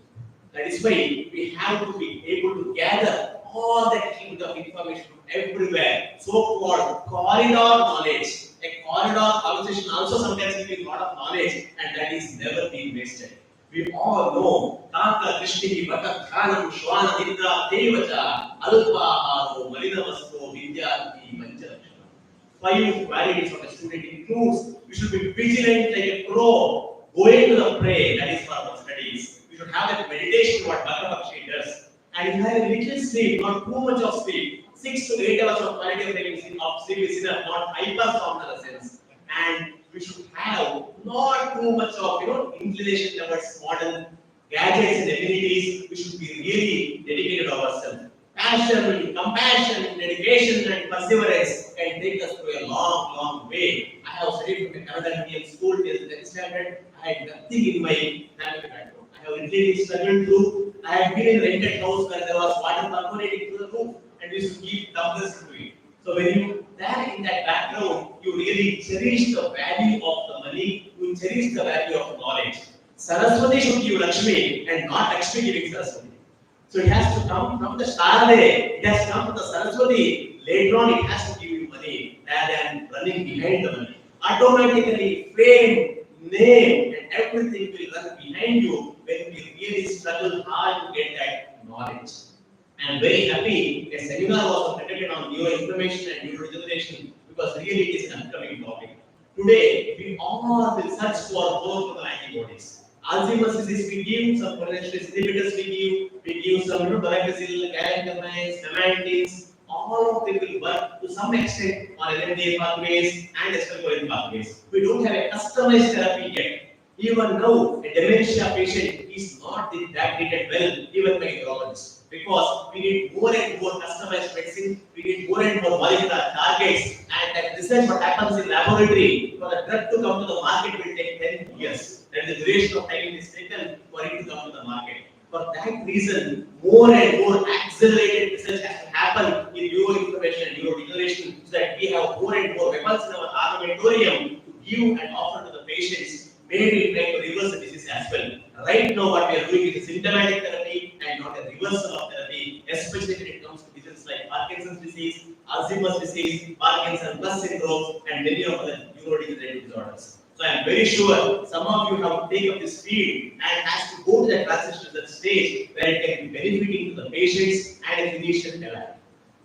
I am extremely grateful to Sharda Institute for this wonderful opportunity, and I am sure just because of the presence of you here itself will give you goosebumps. It will cause piloerection in our hair follicles. It will make you feel happy. It will make you feel a lot of positive vibes so that you can study well. This name is enough. This name has got a fame, and that Sharada Mata, that Saraswati Mata, will bestow her blessings on all of us so that all of you come out with flying colors. I will not take much of your time. My message is very simple. We all have to work in tandem, work in coordination. A doctor is not separate from a scientist. A researcher is not separate from a clinician. It is all a team effort. Multidisciplinary team approach is the only way forward where we can have indigenous research, where India can grow independently further. That is the message of all of us today. I am very, very thankful for this wonderful opportunity. Let the saga of success of Sharda Vilasa, let it Vilasa through everywhere across the planet. I am very, very happy for this.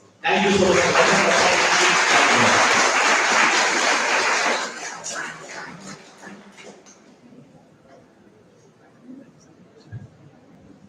Thank you very much, Doctor, for the extremely relevant and enriching speech. As it is our custom in Shabda College to honor our guest, I request all the dignitaries on the dais to consider our chief guest of today's validity session, Dr. Shasta Paniya.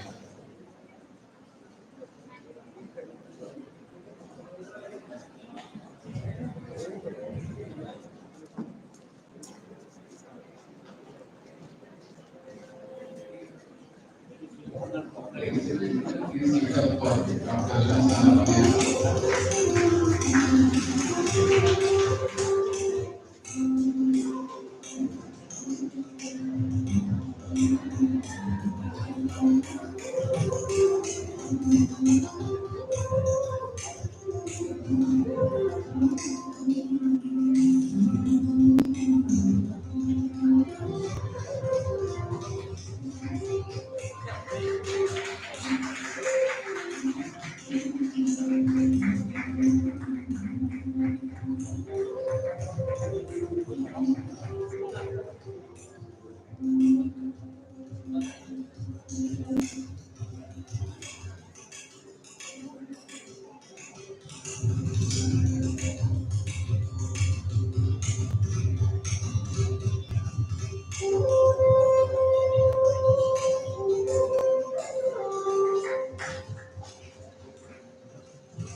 Next, we have the privilege of hearing from the special invitee who has been the instrumental in the academic and intellectual enrichment of our own institution. And now I would like to welcome Sri N. Chandrasekhar Sir, Honorary Secretary of Shabda Das Education Institution, to share his thoughts. Over to you, sir.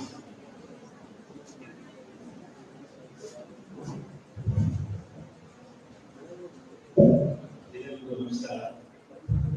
ಮಧ್ಯಾಹ್ನ ನಾನು ಊಟ ಮಾಡಿರ್ತೀನಿ. ಡಾಕ್ಟರ್ಗೆಲ್ಲ ಬಂದು ಆಗಿರುತ್ತೆ. Doctor ಎಷ್ಟು ಜನ ಮಾತಾಡೋದು ಅಂದ್ರೆ ನಾವಿದ್ರೆ ಎದ್ಬಿಡ್ಬೇಕು. ಅಷ್ಟು ಚೆನ್ನಾಗಿತ್ತು ಭಾಷಣ. ನಾವೆಲ್ಲ ಸಂದೇಶ ಬಂದಾಗ ಯಾರೋ ಹೇಳ್ತಾರೆ ಶಾಸ್ತ್ರ ಕೇಳ್ಬಿಡಿ ಒಳ್ಳೆದಾಗತ್ತೆ. ಅವ್ರು ಬಂದಾಗ ಏನ್ ಮಾಡ್ತಾರೆ, ನಾವು ವಯಸ್ಸು ಕೇಳ್ಬಿಟ್ಟು ಏನೋ ಹೇಳ್ಬಿಡ್ತಾರೆ. ನಾವು ತಿನ್ನಾಗ್ತೀವಿ. ಡಾಕ್ಟರ್ ಅದಕ್ಕೆ ಶಾಸ್ತ್ರ ತೆಲಂಗಾಣ ಹೆಸರಲ್ಲೇ ಸ್ವಲ್ಪ ಕೇಳ್ಬಿಟ್ಟು ಇಷ್ಟು ಚೆನ್ನಾಗಿ ಹೇಳ್ಬಿಟ್ಟು ಅಂದ್ರೆ ಸ್ಟನ್ ಆಗೋದು ನಾವು. So professors, doctors, and fellow teachers, students, and the colleges also. It's a nice thing.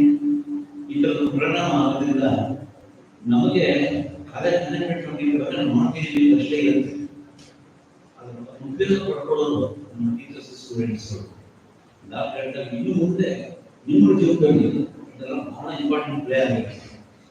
ಅದನ್ನೆಲ್ಲ ಚೆನ್ನಾಗಿ ಉಪಯೋಗಿಸ್ಕೊಳ್ಳಿ. ನಮ್ಮ ದೇವಿಕಾ ಮೇಡಮ್ ಅವರು ಆಪರೇಷನ್ ಕೊಡ್ತಾನೆ ಇರ್ತಾರೆ, ಹೇಳ್ಕೊಡ್ತಾನೆ ಇರ್ತಾರೆ. ಉಪಯೋಗಿಸ್ಕೊಳ್ಳೋದು ನಮ್ಮ ಜೊತೆ ಇದೆ. ಅದೇ ನಾವು ಮ್ಯಾಕ್ಸಿಮಮ್ ಮ್ಯಾನೇಜ್ಮೆಂಟ್ ಸಪೋರ್ಟ್ ಮಾಡ್ತೀವಿ. ಇದೆ ಇನ್ನ ಹೇಳೋದಿಲ್ಲ. ಯಾಕಂದ್ರೆ ಮಕ್ಕಳಿಗೆ ಟೀಚರ್ಸ್ಗೆ ಅಕ್ಕಮಿಗಿಲ್ಲ. Very very young. I think most of you are either 30 or 35. So future is very bright, very longer to go in your life. If fast changing world ಅಲ್ಲಿ ಇದನ್ನ ತುಂಬಾ ಉಪಯೋಗಿಸ್ಕೊಂಡು ನಿಮ್ಮ ಜೀವನ ತುಂಬಾ ಚೆನ್ನಾಗಿ ನಿಮ್ಮ ಹೆಸರು ಸಮಾಜದಲ್ಲಿ ಹೇಳ್ತೀವಿ. ಇಲ್ಲಿರೋ ಮಕ್ಕಳು ನಾವು ಬರ್ಬೋದು. ಅವರು ನಾವು ಈ ಕಾಲದಲ್ಲಿ ಹೋಗ್ತಿದ್ರೆ ನಮ್ಮ ಹೆಮ್ಮೆ ನಾಯಕರು ಹೋಗಿಲ್ಲ ಬೇರೆ ಈಗ ಸ್ಟೂಡೆಂಟ್ ಇದನ್ನ ಉಪಯೋಗಿಸ್ಕೊಂಡು ಎಲ್ಲರೂ ಚೆನ್ನಾಗಿ ಫಂಕ್ಷನ್ ತುಂಬಾ ಚೆನ್ನಾಗಿ ನಿಮ್ಗೆ ಪಾರ್ಟಿಸಿಪೇಷನ್ ಮುಖ್ಯ. ನಾನು ಅವೇ ಮಾಡ್ಬೋದು, ಬಟ್ ಬರಲಿಲ್ಲ ಒಂದು ಇಷ್ಟೊಂದು ಕೂತಿದ್ದೀರಾ ಅಂದ್ರೆ ಅದು ಎಂಜಾಯ್ ಮಾಡಿಸ್ಕೊಳ್ಳೆ. ನಿಮಗೆ ಥ್ಯಾಂಕ್ ಯು ವೆರಿ ಮಚ್. ಅದು ವಿಶ್ವ thank you. Thank you, sir, for such a inspiring address. Moving forward, I now have the honor of inviting Dr. M. Devika, Principal, Shabda College, to deliver the presidential address.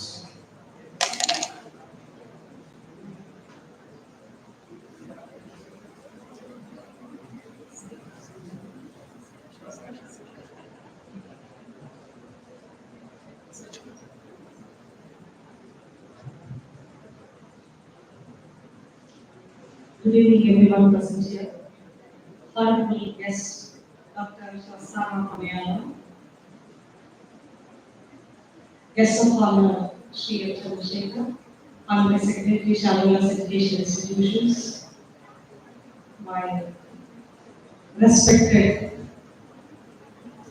retired faculty members who are here from morning. If you look at their age, I sometimes we feel ashamed, but can we spend time like 10 to 5 at the age of 70 plus, that too in a conference, listening to four resource persons and trying to digest.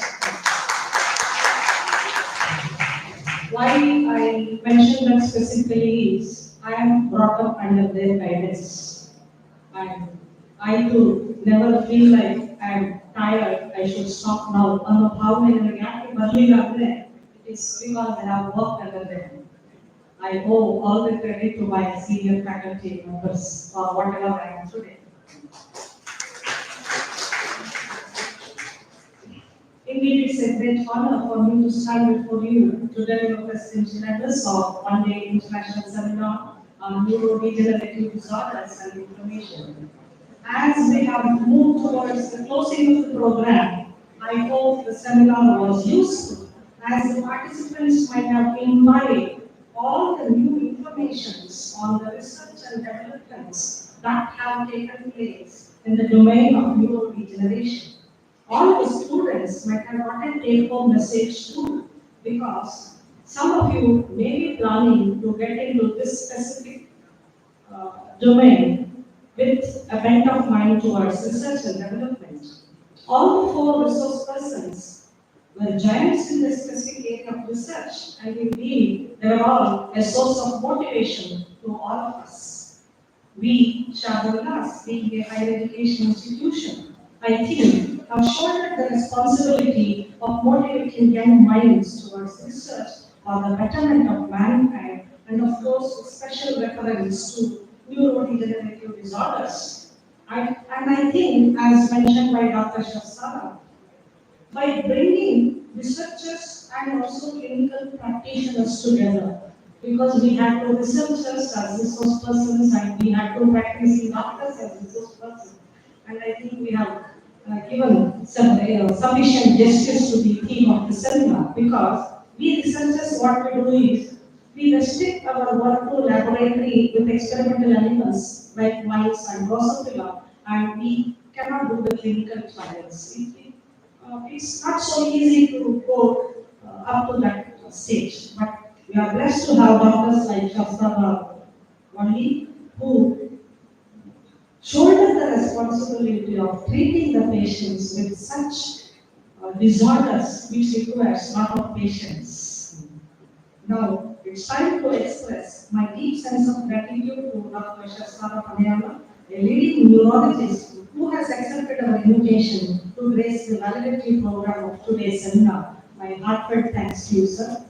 Institution always remains grateful to you for those beautiful words which people spoke about the great institution too. I think after having heard researchers, we could hear to practicing doctors, which has added to the proper understanding of the specific domain of neurodegenerative disorders. Now, I would like to thank the coordinator of this seminar, Sri R.A. Manjuna, organizing committee members and various committees, of course, the student volunteers who have worked tirelessly for the success of this seminar. As said by the resource persons, we are all sitting till the end of the validatory program means that shows it was really fruitful. And I think we have shouldered the responsibility in a proper way. Our long-standing dream of holding an international seminar on a specific domain has come true today, and I owe all the credit to my faculty members, because all my faculty members have worked like a team and we have brought success. And for that, I also thank the management of Shadowlas Education Institutions for having supported the faculty members in organizing this by being, what I can say, a strong pillar-led support, which we can't even expect sometimes. ಈ ಮಟ್ಟಕ್ಕೆ ನಮಗೆ support ಸಿಗ್ತಾ ಅಂತ ನಾವು ಅನ್ಕೊಳ್ಳೋದು ಆಗದೇ ಇರುವಂತ ಮಟ್ಟಕ್ಕೆ ನಮ್ಮ ಇಂದಿನ ಆಡಳಿತ ಮಂಡಳಿ ನಮ್ಮ ಎಲ್ಲ ಕಾರ್ಯಕ್ರಮಗಳಿಗೂ ಬೆನ್ನೆಲುಬಾಗಿ ನಿಂತಿದೆ. I would really thank the entire management and in specific Honorable President and Secretary for having supported us in all our endeavors. Thank you very much.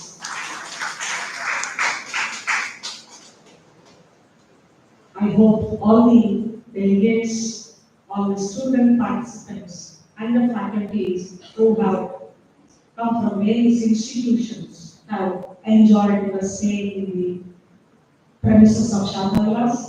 And of course, you have some take-home message also, and don't stop learning at any point of time in your life, because learning should be a process. With that, we had organized this, and I think we have become successful in making the students to imbibe whatever we wanted to inform. ನಮ್ಗೆ ಏನು ನಿಮಗೆ ಹೇಳಬೇಕು ಅಂತ ಅನಿಸ್ತಾ ಇತ್ತು ಅದನ್ನ ತಕ್ಕ ಮಟ್ಟಿಗೆ ನಾವು ಎಲ್ಲ ರಿಸರ್ಚ್ ಪರ್ಸನ್ ಕೂಡ ಅದನ್ನೇ ನಾವು ರಿಕ್ವೆಸ್ಟ್ ಮಾಡ್ಕೊಂಡಿದ್ವಿ. In fact because hard core researchers especially in the field of biochemistry, if they speak only purely about their research, it will go above the heads of undergraduate students.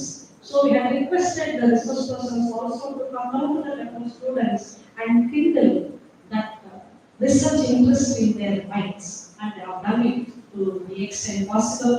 I thank every resource person for having accepted our invitation and delivered wonderful talks and kindled the young minds to take up research and serve the mankind. Thank you, Dr. Thank you.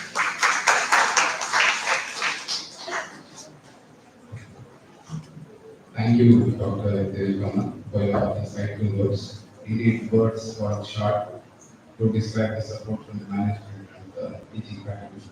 Lastly, before we conclude this remarkable session, let us express our gratitude to all of those who have contributed tirelessly to the success of this seminar. Now I would like to invite Srimati Suman, Assistant Professor from the Department of Biochemistry, Shantavilas College, to propose the vote of thanks.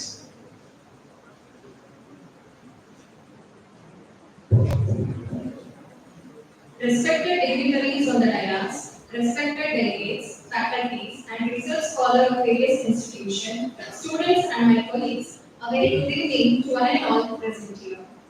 Thank you is such a prayer that cannot be seen or touched, it must be felt by heart. I feel honored and privileged to get the opportunity to deliver a vote of thanks on this international seminar on neurodegenerative disorders and inflammation, organized by the Department of Botany and Microbiology in association with I2AC Shantavilas College, Mysore. To start with, I extend a deep sense of gratitude to our chief guest, Dr. Shastara Paniyala, Assistant Professor, Department of Neurology, Jesus Medical College, Mysuru, who spared time from his busiest schedule to grace this occasion. Thank you, sir. Neurological disorders are increasing, which is a major cause of death and disability worldwide. I would like to thank Professor K. Sandeep Prabhu, who delivered a keynote address on resolution of inflammation. I also thank Dr. Baswaraj Balapal, who gave a technical session on unveiling the epigenetic dynamics, histone acetylation impact on neurobehavior in neurodegenerative disorder. I am also thankful to Dr. Jayashree Das Sharma, who gave a webinar session on neuroinfection and neuroinflammation. I would also express my gratitude to Dr. Ratnavali Elachesula, who delivered a technical session on neurodegenerative diseases. My sincere thanks to Sri N. Chandrasekhara, Honorary Secretary, Shantavilas Educational Institution, Mysore, for his constant support and guidance for organizing such a kind of event in this college. Thank you, sir. I am much obliged to thank our beloved principal, Dr. M. Devika, for her constant help and guidance that radiated a source of energy within us. Thank you so much, ma'am. I will extend my thanks to Chair and Co-Chair, Dr. N. Venkatrao, Dr. K. Almandacha Joshi, Dr. Girish Chandran, and Dr. J.R. Kumar, who helped us in the success of the session. I would not forget to acknowledge media partners and sponsors, Best Furnitures and Orange Grapes, Saraswatipuram, Mysore, Bhavsar Enterprises and Vinesh Graphics, Lakshmipuram, Mysore, Sabna Books, Shrirampet, Mysore, Padmashri Scientific, Jayalakshmipuram, Mysore, and global agencies, KR Mola, Mysore. And also special thanks to alumni Shri S. Surendra, retired development officer, LIC Bangalore, and Shri S. Sriram, retired staff, General Insurance, Mysore. I express thanks from the bottom of my heart to all the faculties, research scholars, students of various institutions, and also to the teaching and non-teaching staff, students and volunteers of Shardula's College for their valuable contribution in making this event a resounding success. If time is money, then today you have spent millions for us. Thanks to all of you for making this event successful. Thank you. Thank you, Shubhi, for your gracious words of thanks. With this, we come to the end of the validity session of the International Seminar on Neurodegenerative Disorders and Inflammation. We sincerely hope that the knowledge shared and connections made during this seminar will continue to inspire and drive advancement in this field. Thank you for your participation and enthusiasm. Thank you all.